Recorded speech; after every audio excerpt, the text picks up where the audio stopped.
Hey everyone, Mr. Steve169 here, coming at you with an update on the car. I know I haven't posted any videos lately, it's because the weather here has been too cold and I don't have a shop anymore to do some work on the car. But I do have a few things that I want to show everyone, just bring you up to date on what I've been doing over the winter. So stay tuned. Alright, so the first thing I want to show you is the gas tank. Now, some of you may notice that this gas tank looks a little different than it should.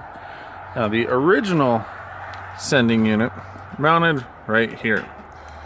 Now, that sending unit did not match the gauge that I had, so I had to make some changes. And since I'm converting the system over to a 12-volt system, I got a new sending unit that matches the new gauge that I put in. So I took it down and had the hole patched, we put a new one in, and that sending unit works just fine.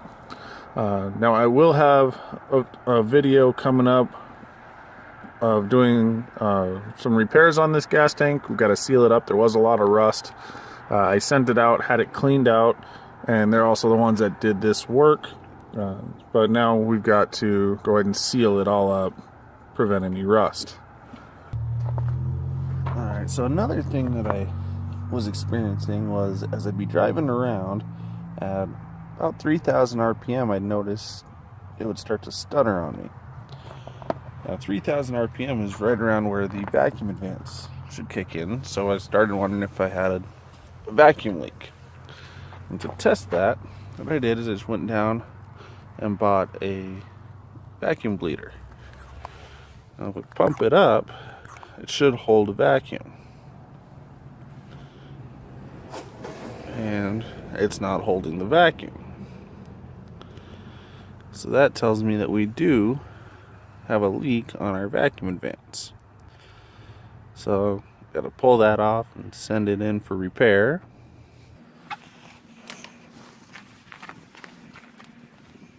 Just take the cap off.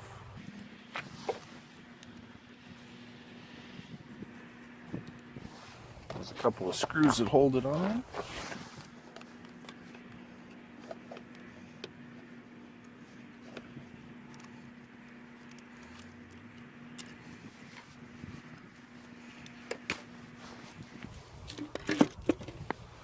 There we go.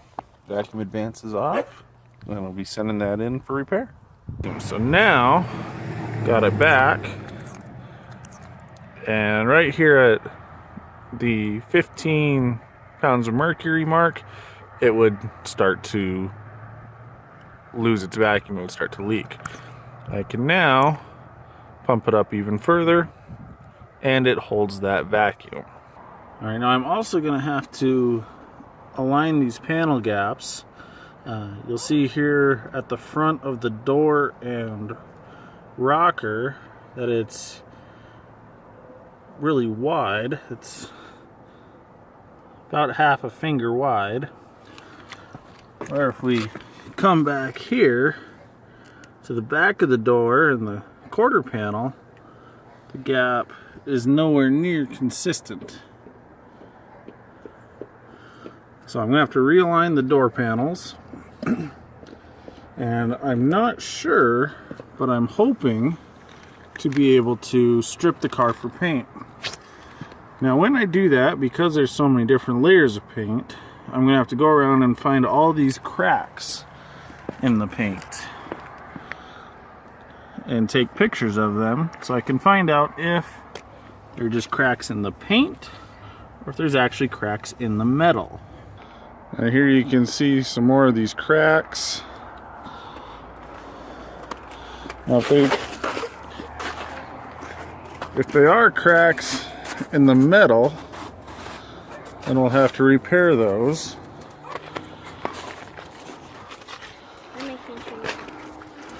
And here's the other door panel, which is just shy of a quarter of a finger. And then the rear of the door meeting the quarter panel.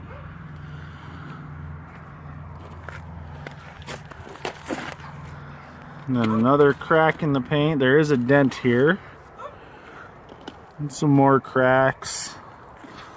So we'll have to find all these different cracks to make sure they're not cracks in the metal. Alright, now the last thing that I noticed is that this front float bowl would overfill and leak fuel out from the weep hole. So I'm going to have to disassemble this part and make sure that everything is set up properly there. So that way that quits leaking.